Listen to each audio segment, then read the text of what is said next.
puis maintenant elle se met en place sur les dynamiques de déplacés. Mais qu'est-ce qu'on voit même sur les dynamiques de déplacés? Une incapacité de penser hors camp. Et ça, on l'a vu dans plein de contextes. Et donc je crois que là, il va y avoir des enjeux de refonte très fondamentale. Un, de nos outils d'analyse et de compréhension. Deux, de nos méthodes de travail. Trois, même de notre intelligence des situations. Parce que ça commence à devenir presque inquiétant, la capacité des humanitaires à devenir très techniques pour répondre à des standards techniques qu'ils se sont eux-mêmes imposés, et de plus en plus à côté de la plaque par rapport aux besoins des populations. Et là, je crois qu'on a quelque chose d'assez... qui va demander une révolution culturelle dans le monde de l'humanitaire pour sortir de ce narratif du camp qui, quelque part, avec les standards sphères, avec tous ces machins-là, modèle nos réponses. Merci François. Florence Donis, ACF. Oui, un commentaire sur la temporalité. Je crois que c'est un de nos grands sujets, une de nos grandes interrogations. Quand passe-t-on en fait d'un camp où on est dans un système d'assistance humanitaire d'urgence immédiate au moment où l'on doit aider une population à s'installer? C'est une des grandes questions de nos équipes. Cette temporalité, elle est extrêmement importante à installer finalement assez rapidement dans le temps. Il ne faut pas attendre 2 ou 3 ans. Il vaut mieux, on espère en tout cas, essayer de l'installer plutôt dans la première année. Et du coup, on se heurte immédiatement à la problématique du droit du sol. Installer des camps, par exemple, de déplacés... Du foncier, effectivement. Oui. On a eu cette grande expérience en Ouganda dans les années 90, où on a effectivement pu travailler avec le gouvernement ougandais, qui nous a donné le droit de travailler avec les déplacés à l'époque sur des petits lopins de terre. Ça change toute l'assistance humanitaire. Lorsque l'on peut d'ores et déjà, dès les premiers temps, distribuer des semences, des outils et aider finalement à mettre en place un système parallèle à la distribution alimentaire, finalement on se désengage beaucoup plus vite d'une action d'urgence.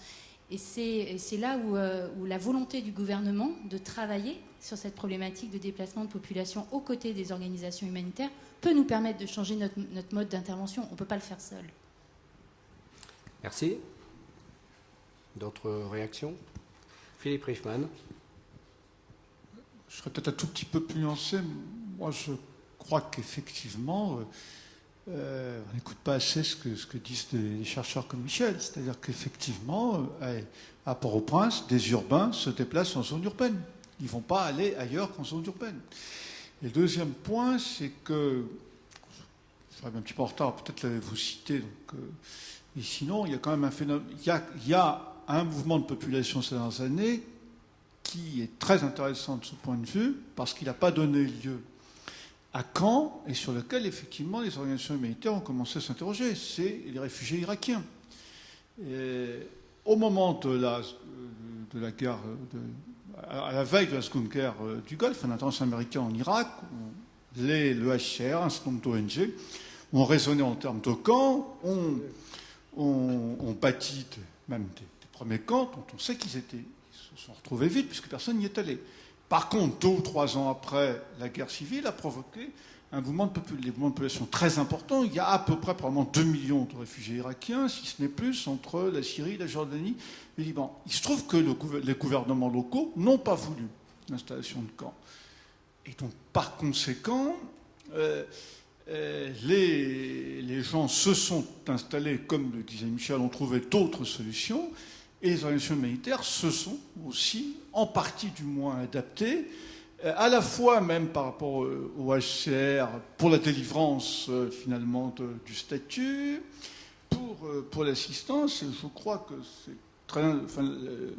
les réunions comme ça aujourd'hui sont très intéressantes parce qu'effectivement, elles nous amènent à changer les modes de réflexion, à s'interroger de façon différente et à s'adapter à des situations tout à fait différentes. Mais je pense qu'on n'a pas assez analysé ce qui se passe actuellement au Proche-Orient avec les réfugiés irakiens. Le gouvernement, on a par exemple le gouvernement libanais qui, en quelque sorte, lui, dit il n'y a pas de réfugiés irakiens chez moi. Officiellement, il n'y en a pas. Il y en a 300 000 à peu près, je parle sous votre contrôle. Mais officiellement, il n'y en a pas parce que le Liban ne veut pas accueillir de nouvelles populations de réfugiés sur son territoire. Donc que les gens vivent dans des villes, ils vivent dans des hôtels, ils vivent dans des familles, mais ils ne sont pas dans des camps.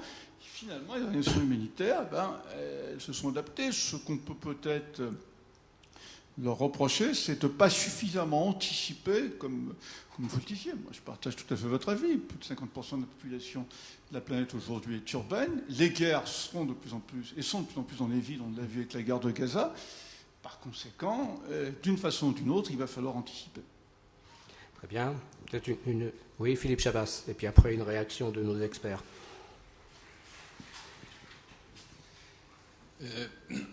Moi, je voulais réagir de façon peut-être un peu cynique en rebondissant sur ce que disait François. Là, on est parti dans un discours sain qui est de mettre en place des stratégies en fonction de la réalité des besoins des réfugiés. Quand on reprend les exemples camps de réfugiés cambodgiens ou camps de réfugiés afghans, qu'est-ce qui a décidé de l'installation des camps? C'était la communauté internationale, parce qu'on avait fait le pari qu'en gardant un certain nombre de gens à l'extérieur, on faisait pression sur le gouvernement de Phnom Penh au début, de Kaboul après, en disant de toute façon on garde les gens et donc ça va faire pression, ils vont pouvoir rentrer. Donc finalement, ce n'était pas tellement les besoins des gens déplacés qui ont dicté la politique, c'était la politique internationale qui a dicté cette stratégie. Et c'est pour ça que je disais peut-être de façon un peu provocatrice, moi je me demande si finalement on ne remet pas ce narratif du camp de réfugiés en cause parce qu'on ne sait pas très bien, en termes de géopolitique, comment on va utiliser ces gens et qu'est-ce qu'on va en faire. Très bien. Réaction peut-être de Anne et de Joseph, et puis ensuite... Oui, on disait tout à l'heure quelque chose qu'il faut peut-être rappeler, c'est qu'il y a une sorte d'illusion d'optique quand même autour des camps, puisque moi j'évoquais tout à l'heure le terme d'imagerie humanitaire. François Grunewald a repris à peu près cette même image, mais en même temps vous nous disiez que les camps c'est 30% de ces populations, c'est un tiers seulement, donc il y a 2 tiers qui ne sont pas dans les camps. Mais c'est vrai que ce dispositif du camp, alors comme le rappelait aussi Philippe Chabas, c'est une pression politique quelque part. Donc j'aimerais bien vous entendre là-dessus. Bon, il est vrai que ce qu'on a pu quand même, dans un monde où finalement le média de l'image est extrêmement déterminant dans la compréhension que le grand public peut avoir d'une crise humanitaire, c'est vrai que ces camps sont souvent établis dans des zones où, si les humanitaires arrivent à y accéder, les journalistes arrivent à y accéder. Et c'est vrai que dans l'imagerie d'une crise humanitaire, ces images-là sont plus facilement accessibles que si vous filmez une communauté où finalement la distinction entre un déplacé et une famille haute, c'est pas indiqué. Voilà. D'abord, vous n'allez pas pouvoir les distinguer, à moins si vous leur parlez et vous leur demandez si un des deux est temporairement là pour se réfugier, et puis si l'autre l'a accueilli. Une des choses qui... Alors c'est vrai que ça a beaucoup probablement pesé jusqu'à probablement un certain nombre d'États donateurs qui ont des volontés de rendre visibles finalement des actions humanitaires qui financent. Et puis finalement, ça a un peu aidé tout le monde dans le côté très visible de la chose. Maintenant, concrètement, c'est vrai que pour nous, une partie des défis, c'est de répondre à des besoins humanitaires qui soient finalement visibles ou pas visibles. Si possible, en priorité à ceux qui ne sont pas visibles, parce qu'il est fort probable qu'il y aura moins de gens qui vont être mobilisés s'ils ne sont pas visibles, ces besoins. Et dans une ville comme Goma, aujourd'hui à l'est du Congo, l'effort que le CICR entreprend de maintenir ou de réparer un système d'eau qui permet d'approvisionner les centaines de milliers de personnes qui vivent dans la ville de Goma, c'est vrai qu'après pour nous c'est difficile d'aller expliquer combien de personnes déplacées on a assisté, parce que dans l'eau des 500 000 ou 600 000 personnes, dont une partie d'entre elles sont des personnes déplacées, on va être incapable de vous dire combien on a distingué, combien on a assisté d'IDPs vis-à-vis d'une population résidente qui était aussi au bénéfice qui avait aussi besoin d'un certain nombre d'actions humanitaires.